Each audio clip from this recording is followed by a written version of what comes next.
How's it going, everyone? This is Antonio from PixelRater, and I've got Dan Butchko here with me. Hi. How's it going? It's good. Good. A lot going on. Yeah. You're from PlayCrafting. Yep. So could you tell us a little bit about what PlayCrafting is?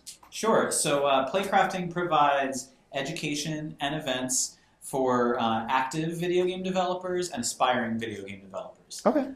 Primarily in the digital space, so video game, but we also have a very passionate and vocal contingent of tabletop and live game developers too. Oh, okay. Nice. What made PlayCrafting the brand that it's known as today? I think what really sets us apart is the fact that PlayCrafting, as opposed to other companies and organizations that get started, a lot of organizations get started where they start up and then they try to build a community around it. Mm-hmm. For us, we started as a community of game developers and then built the organization for that community. So everything has been completely built with and for the community in mind. I think that's really what sets it apart. Mm-hmm. And it's really transparent how everything works. You know, you come to PlayCrafting for a class or a course to learn about how to make games, how to sell games, etc. You're not learning from a full-time PlayCrafting employee. You're learning from a local independent developer. So your learning experience is hands-on with a developer who's actively making and releasing games. Mm-hmm. On the financial side, you're contributing to the local economy and the and local developers. That's what we love so much about it, and really I think that's what's helped it get to where it is now. Mm-hmm. And has allowed us to really have a platform for not just active developers but new ones, and a place for people to really connect without taking any kind of bite out of the companies that are a part of our community. Right. And it's neat because I look at the different classes and you guys kind of do the whole thing. So from concept to learning the engine, whether it be Unity, which I think you guys teach a lot. Yeah. And then you also have how to deal with people like us on the press side. Mm-hmm. You have people like, I forget his name. Brian Crescenti. From Polygon. Yeah. He's been there a couple times now. Yep. Yeah. How did you get started with PlayCrafting? There was no PlayCrafting, it was you, Dan. And then how did PlayCrafting come to be from that? Sure. So I in 2013 quit my former full-time job. Risky. Yeah, risky. After I went to GDC for the first time. So I went to GDC for the first time in 2012 when I was still at that job. Because I had realized that for me, video games were the thing that I always ran to when I was bored or upset. I needed some kind of escape or distraction. And then the thing that got me to go to GDC in 2012 was one of my days at my office. I spent, I think it was 5 hours making this exhaustive list of every single game I've ever played in my entire life. Wow. Review score for every single one. I grouped them together and then I ranked them all, and I still have that as an active sheet that I update all the time. To me, I was like, if that's what I'm spending my free time doing, then I should probably be working in games. So I quit that job. I started up a freelance graphic design company just to kind of help pay the bills until I found my next full-time job. And I told myself I didn't want to work full-time again until it was in games. So I joined a bunch of meetup groups. I volunteered with Games for Change in, I think that was 2013, to do a bunch of design work for their festival that year. Got connected to these meetups and these groups that were together that already had this great community in place. Worked with some of them and then just built it from there. I just saw so much potential, and I saw, I got sick of being told by people that if you wanted to work in games, you have to move to the West Coast. Or you have to know somebody. Yeah.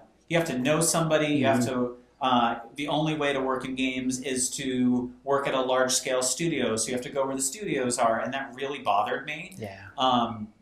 And so PlayCrafting, in large part, has become a reflection of my own selfish interest in wanting to make sure that New York as a city and as an industry is lifted up in terms of the larger industry. And now we are in other cities as well, but we really call New York our home. It's where we got our start, and anything that we do in the other cities has kind of got its real start in what has happened in New York. We have so many other really big things here, but Yeah. a dedicated video game expo just isn't one of them. Right, like we have New York Comic Con, of course, but games is like a 20% slice of that. Well, the other problem is good luck getting a ticket for that too, you know?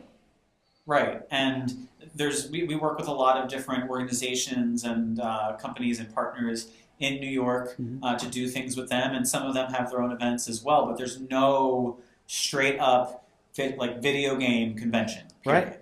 Until now. Until now, yeah.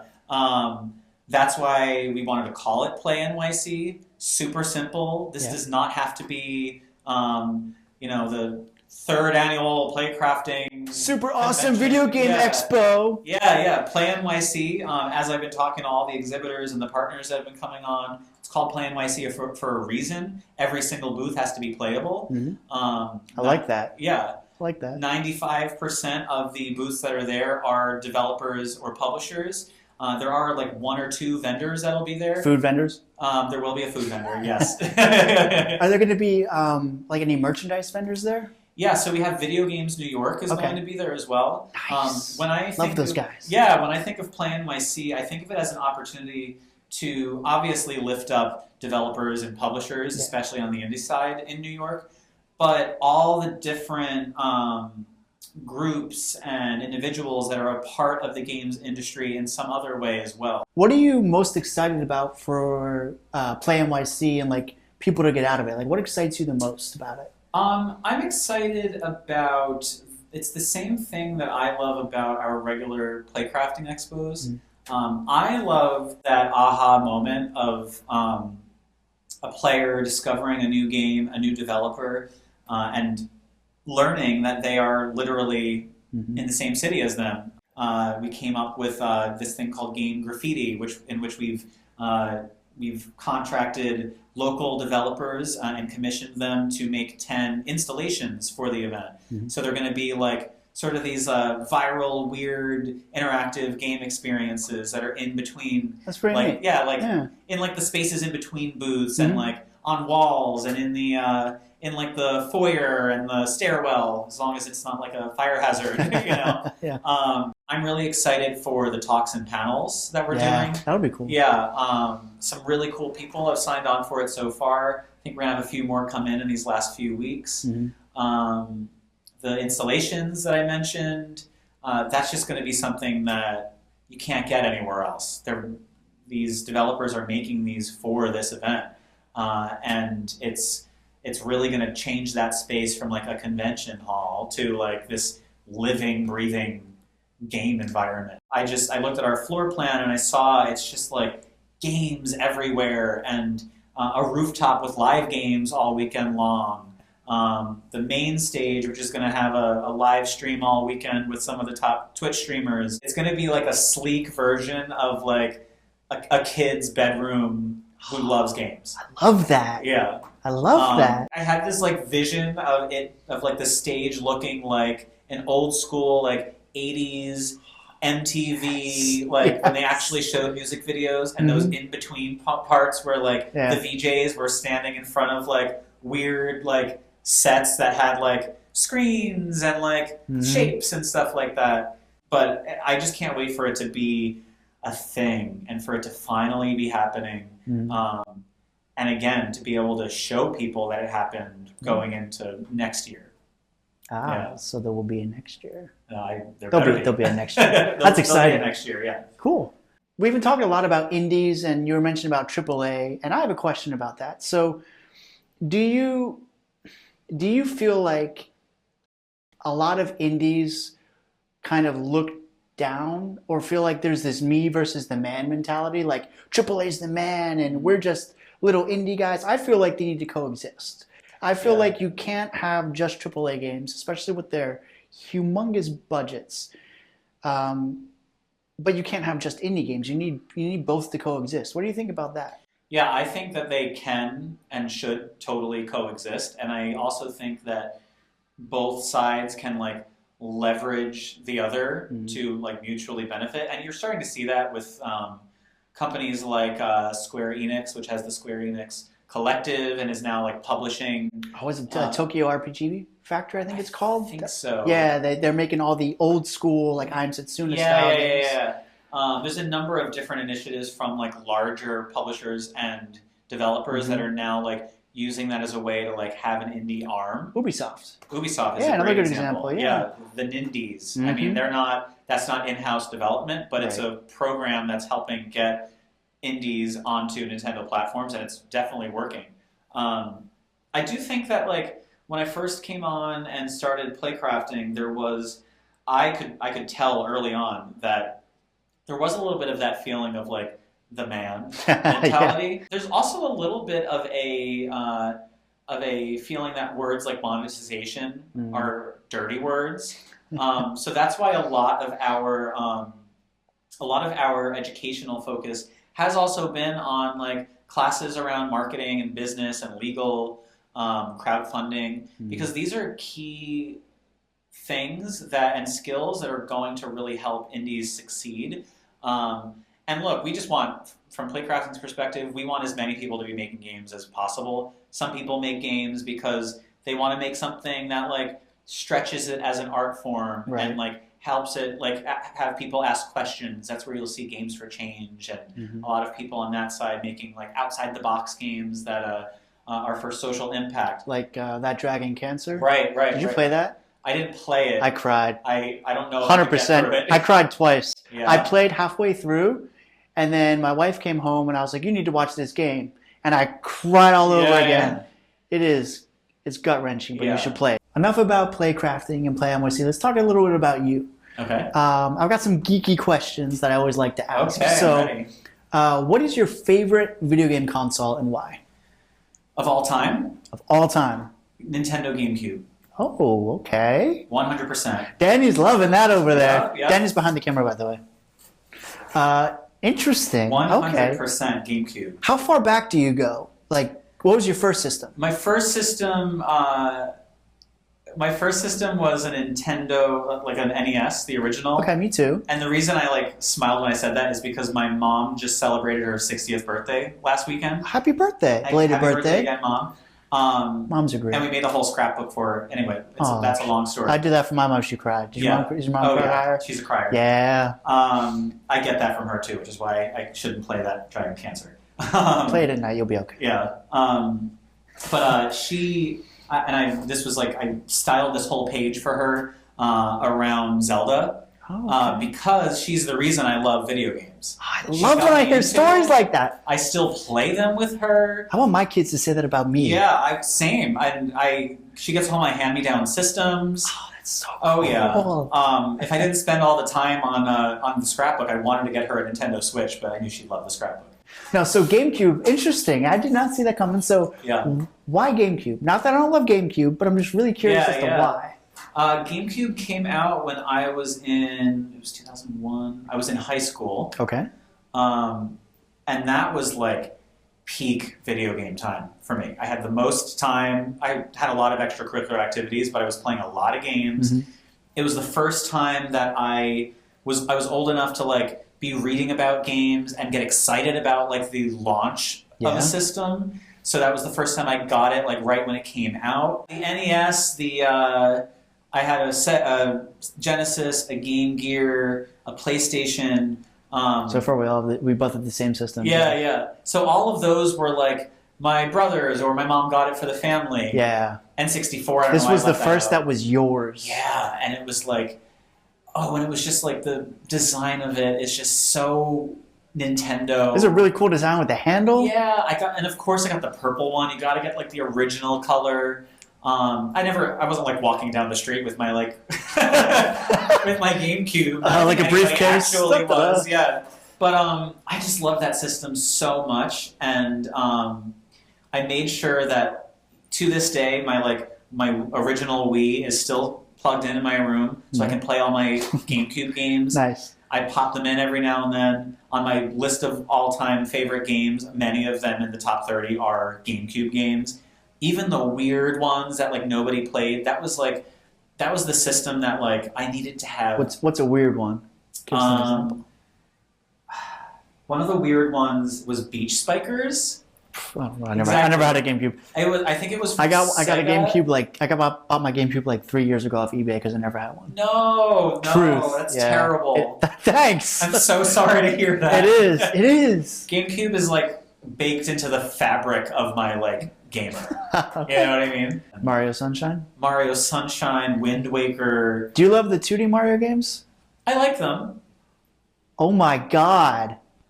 We're the same person. Yeah. She's like, she doesn't, except, so Danny doesn't like the 2D Mario games, but she loves all the 3D ones or just most of the 3D ones. Sunshine. Sunshine's definitely my favorite. Sunshine's good. Sunshine is You got really good. so many. See, this is what I love about Nintendo. When Nintendo is at its best when they're not doing well. Exactly. You know what we I mean? get things like Switch, You got things like Switch. Breath of the Wild. There are some really cool, weird games on the Wii U. Oh yeah. Bayonetta 2, absolutely incredible. Like Pushmo for 3DS. Yes. That came out of nowhere. A lot of people don't even know that's a Yeah. Nintendo game. Like GameCube to me, like it did not sell well. No. It's like the second poorest selling, third if you include Virtual Boy. That's on the market for 6 months. Yeah. We don't include that. Second after the Wii U, but it's just like when Nintendo is like down and out, they get so creative, and I love that. And they tried so many weird things with GameCube. It's true. They had like the Donkey Konga, like the Jungle the Beat drums, drum sets. Yeah. They had that system set up where you could plug in I was gonna say the adapter for the Game Game Boy. Boy Advance. Yeah, Yeah. That was really forward thinking. That was so cool. Pac-Man Versus. Yeah. So weird. Zelda Wind Waker. Everybody was like, "This is going to be terrible. It's a kids game. It's now." a kids game, and it's a coveted game Aged that people like a love. Fine wine. Oh, it looks Yeah. great because it's those cartoony art style. Yeah. So like, so many cool games. Eternal Darkness. Oh my God, Beyond Good and Evil, which has a sequel now. Beyond Good and Evil is one of my top 20 of all time. Real talk. Yeah. I never played Beyond Good and Evil, but I think I got it for like $2.50 on Xbox because it's backwards compatible. Yeah. Very good game. Such a good game. Really good game. Yeah. GameCube just like holds such a special place in my heart. Okay. It's not the OG system for me. That's Nintendo, but Same. GameCube. It started like I started ramping up with Nintendo 64 and WWF No Mercy. Is Oh, yeah. ones that like Yeah. my personality is like no one would expect me to be totally obsessed with a WWF That No game was Mercy so game. that game was so fun. Incredible. It like ramped up with that, and then I was just like full blown gamer. Yeah. GameCube's a good system. Okay. Yeah. So, what is your favorite gaming memory? Like, is there a memory that you have that is like you hold above everything else? Ooh, that's a really good question. I'm gonna keep like PlayCrafting and playing my seat out of it. Yeah. This is about you. Yeah. You, the individual. Yeah. Oh my God. I stumped him. You stumped me. Yeah. That's how you know it's a good question. I think, for me, my best memories of games are like my earliest ones when I first saw them. Mm-hmm. And I very specifically remember the first time I saw my mom playing Bart versus the Space Mutants on the original Nintendo. Mm-hmm. And there was something about the mastery of it, and at that point, like you look back now, and like Nintendo games are so like original Nintendo games are so ugly by today's standards, but like depends on who you talk to. Yeah, they're not ugly to us. Yeah, Bart had like a spray paint mechanic where he could like spray walls. I think it was pink. Yeah, and I think it was pink. Yeah, and like I just remember like the first time I watched my mom play that game, and I was just enraptured by it. And it was a bonding experience that has now like multiplied. And in recent years, especially with family, I could talk about like letting my brother win at WWF No Mercy. I could talk about like playing Zelda Triforce Heroes with my mom on 3DS like 4 months ago. Like, but like it really like originates back to that moment. That key moment. That key moment where like I saw this new world and it was this like it was just teeming with possibility. And I think every time I've like reached a new height in terms of games and I like find a new game that I love, it's always about like recreating that moment feeling. of discovery, you know? Yeah. And if it's matched with like a bonding experience with somebody I like know and love, then it's beautiful. Oh, that is beautiful. So That's a beautiful answer. So, what is your biggest, excuse my language, what is your biggest like holy shit moment that you had playing like anything related to games? Like something that you just couldn't wrap your head around at the time. Eternal Darkness on GameCube.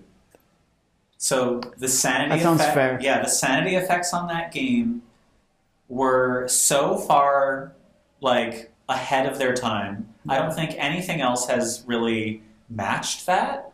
No, It was I can't think of anything. it was kind of like this meta level thing that it felt like the game had like leapt out of the screen and was a part of my real life in a way that like VR is like trying to navigate right now.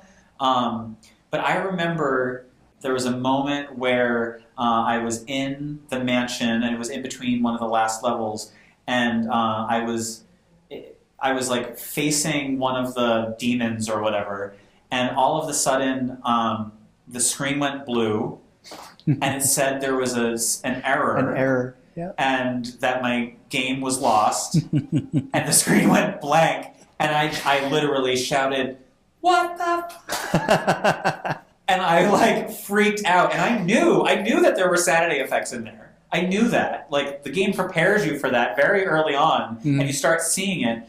Like you can tell that, but it's just masterfully done how the effects get like more and more invasive into your psyche. That would definitely be it. Absolutely. That's a really good answer. Yeah. Okay. I mean, like a holy shit moment in which you basically are yelling "holy shit" is a winner. So this is a question that I always like to close my interviews with. So what are your favorite, and this is across all platforms, Okay. what are your favorite three, what I call comfort food games? So basically games that you can always go back to at any time, whether you're bored or you just want to go back to them.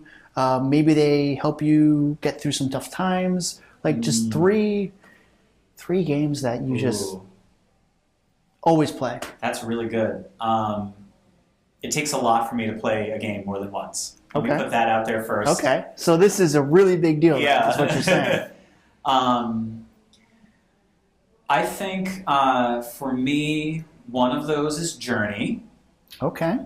That is the only game that has made me full on weep. Oh, wow. The only one. No other has hit me like that. And it also represents like a very specific time in my life. So like it's another thing I get like chills when I think about it and talk about it, because I just associate it with something very specific that was happening at the time. And when I didn't know that game, like you were playing with other people at all. I had no idea going into it. And like, I have this fully emotional experience. I'm crying at the end. And then like, it shows me who I was talking to the whole time. And I was like, what are you talking about? This is crazy. So like, somebody had gone on that journey with me without me knowing, had no idea this like insanely emotional experience I was having. We did like wind up like connecting, like we became friends on PS3, on like the PlayStation Network, and like talked about it a little bit. And that was like, this is like very nice moment. But that game I definitely go back to from time to time. Okay. Another one, it's so hard to choose a Zelda. It's so hard to choose a Zelda, definitely. But I think it's not my favorite Zelda. It's, I think, my second favorite Zelda, but Wind Waker I definitely go back to. What's your first favorite Zelda? It's controversial. Let's hear it. Let's hear it. It might get usurped by Breath of the Wild. It's Skyward Sword. What? Definitely Skyward Sword. Really? I know. Like full-on head explosion. Out of all of them? Yeah. Yep. I can't even compute that, but hey, I that's know. cool. It's Skyward Sword. I stand by it. People had problems with like the motion controllers. I did not. I was in my room going, woo! The whole time. It was awesome. Oh my god, the whole thing was built around the Wii remote, and it was like the only time I used a Wii remote, and I was like, this is magical. Yeah. This is what they promised. Wait, you didn't think the bowling was magical? No. Absolutely not. So yeah, that's my favorite. Okay, so that's your favorite. I think Breath of the Wild, my list of games I've played and I've ranked does change from time to time. Sometimes Wind Waker gets like pushed out by Ocarina again. Sometimes like Skyward goes down by one. Breath of the Wild, I haven't finished it yet on purpose, but it might take the crown. That was me for what, like 2-3 months? Everyone was on me about that, but yeah. It might take the crown, and I think I'll probably keep going back to that one. But Wind Waker is the one that I go back to.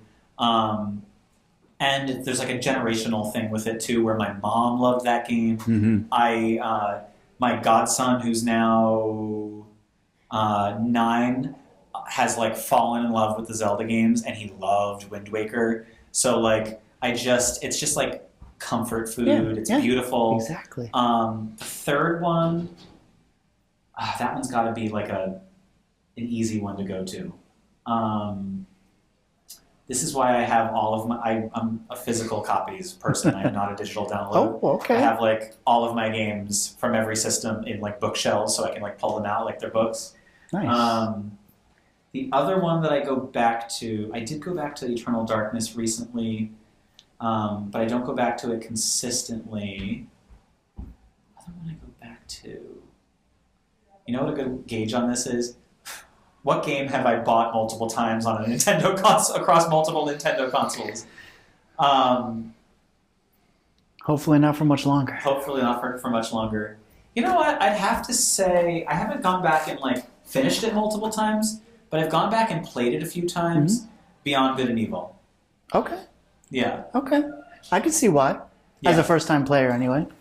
Yeah, I'd say Beyond Good and Evil because again, GameCube, like beginning of my like peak gamer nerdiness at the start of it, and I just loved it. It felt very Nintendo, but it wasn't Nintendo. Yeah. It was more like sci-fi and a little like weird and had political undertones. A little weird. Yeah. It was a really weird game. Yeah. So I definitely go back to that one too. Okay. It's a good answer. Yeah. Well, those are all the questions I have. Cool. So thanks for taking the time out. This was awesome. Thanks for having me. Again, Dan from PlayCrafting, and this is Antonio from PixelRater. Bye. Bobby says hello. Hi, Bobby. Hi, Bobby. Hi, Bobby. Hi, Bobby. Blooper reel.